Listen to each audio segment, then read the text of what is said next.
Well, you've probably noticed the pretty serious rioting that's been taking place in Ballymena in Northern Ireland. Masked youths have been hurling missiles in Portadown as officers vow to prosecute bigots and racists behind the carnage. The area is bracing itself for a fourth night of unrest. This comes after allegations that two young Romanian teens had orally raped a 14-year-old schoolgirl and that they had appeared in court with Romanian translators. That is how we are said to understand what nationality the perpetrators are. A lot of anger out there on the streets of Northern Ireland. Let's speak to Jon Burrows, who's a retired PSNI officer and former public order commander. Jon, I mean, the scenes unfolding in Northern Ireland are pretty fruity, aren't they? Do you think they're on the verge of sort of scaling down now, or is there still a lot of momentum left in those riots? Good morning. There's potential momentum left. They've scaled down somewhat from the first couple of nights. That's largely because the police get their resources mobilised and they're starting able to get the resources in the right place. And second of all, I do think that the message goes out that there's going to be some consequences coming. 3 young people were charged, arrested and remanded. They're currently in prison. So I think that, plus a combination of the weather last night was wet and windy. So it's too early to say it's on a downward path. We'll see what the weekend brings.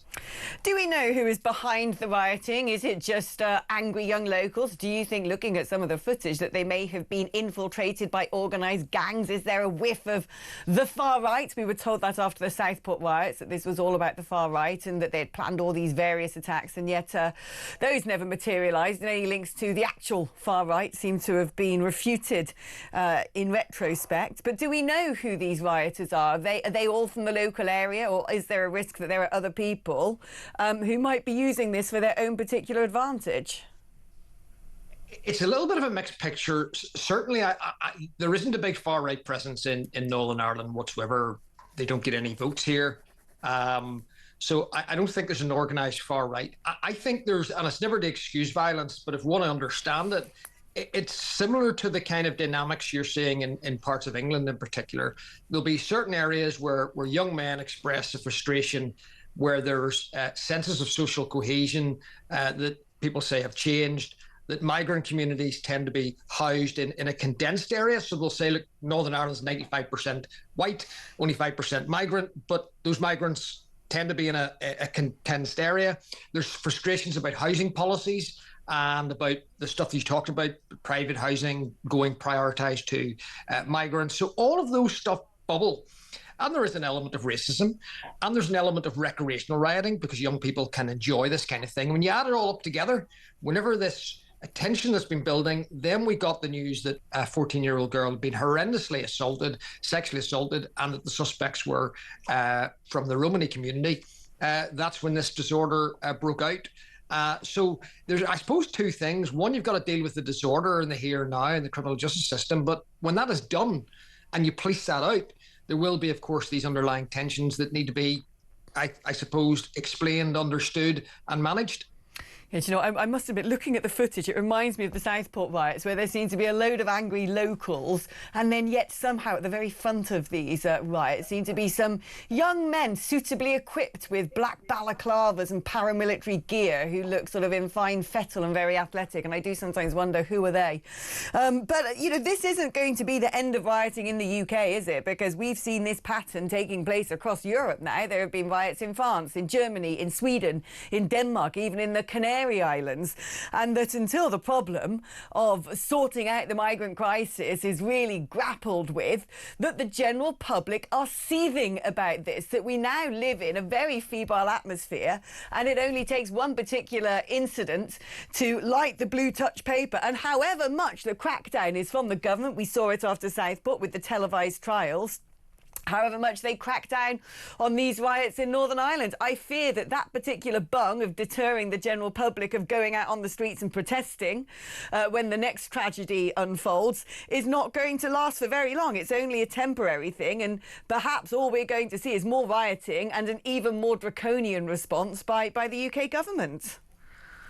Yeah, I mean, there's really big stuff here. And by the way, some of the scenes you see in Northern Ireland, unfortunately, due to our history, there are people who actually learn how to riot well. they've watched it, and that's why they tend to be a little bit more sinister and orchestrated and well planned. It's unfortunately learned behaviour amongst a minority of people, and the police are very stretched now in dealing with this. I think there's a whole range of things in what you say, and you're absolutely right. You can police out a riot, you can use enforcement as a major deterrent in the here and now, but the next time that there is a high-profile sexual assault and the details come out and it's a foreign national, that touch paper that's underneath the surface gets relit again. And there's a job of work for politicians and others in society to deal with those issues. Until they do, and I'm not, by the way, excusing any of the violence, we often try and, I think one of the things of political correctness has been that if you had, for example, black knife crime, it is almost seen as quite clever and are thoughtful to try and explain the underlying sociological reasons why young black men get drawn into that particular crime. No one says, oh, you're excusing the crime. I think when people try and explain why young white men get drawn into violence linked to immigration, there's almost a sense of, oh, you can't explain it, otherwise you're justifying it. And I think that's something we're going to have the courage to go and talk about these issues, have a proper public debate about them, and get solutions to different concerns. But it doesn't change the fact violence is wrong, and some of this is naked racism. But you're quite right. Underlying this are issues that need addressed. Are you surprised at the level of societal breakdown and these patterns of unrest taking place across Europe? Because, I mean, I've been speaking for a while that we seem to be teetering on the brink of insurrection, quite frankly, of instability, the societal fabric being torn apart. The general public have run out of patience. They've been denied any democratic means, really, to feel like the policies that they want enacted are being enacted. They vote time and time again for parties that claim they're going to clamp down on illegal migration and cut the numbers of legal migration, and time again that doesn't happen, and that this is only going to continue to escalate. Has the speed at which we are now seeing pretty violent protests erupting across Europe, does that alarm you? Does that take you by surprise? No, I think it's been building for some time, and there is a generation who feel left behind. They feel that society is not out for them, that they're bottom of the queue for housing and for education, and that almost they're looked down upon. And I think there's a very visual thing around the small boats. You know, I picked that up. That is a very. It doesn't even matter what percentage of illegal immigration comes in that way. It is such a visual perception of impunity that you can simply rock up on a boat and enter the country illegally, and next thing you're in a hotel, and that is a real sense of frustration. And look, it doesn't affect many of us who are. I live a fairly comfortable lifestyle, a nice detached house, a nice garden. This doesn't affect me on a daily basis, but where you see the rioting is actually where people are feeling the pinch in services, in housing, in other public services, in jobs, in employment, in education. And that pinch point is where you see the violence. But there is a real conversation to be had about immigration and those other issues. But of course, none of that excuses violence. But you should have an honest conversation about what underlies the tension that has these young people committing these very serious crimes. And by the way, many of them will face years in prison. And that is a tragedy. It's right that people are faced consequences, but you're going to have young people in prison for many years as a result of this. Yeah, I mean, it's just a tragedy all round. You say it doesn't necessarily affect you, but I'll tell you this much, Jon. It affects me in as much as every single woman out there concerned about the safety and integrity of girls in this country who deserve to be brought up in a free society where they're not at risk of the incident that triggered this unrest. I mean, I think many women out there now are beginning to realise that we've created some sort of dire situation for women in the United Kingdom and across Europe.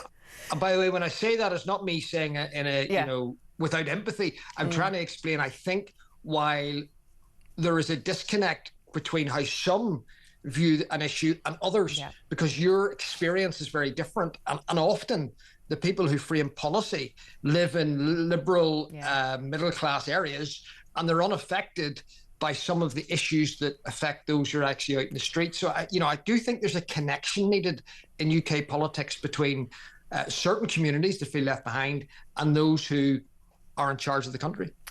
Oh yeah, I couldn't agree more. Jon Burrows, retired PSNI officer and former public order commander.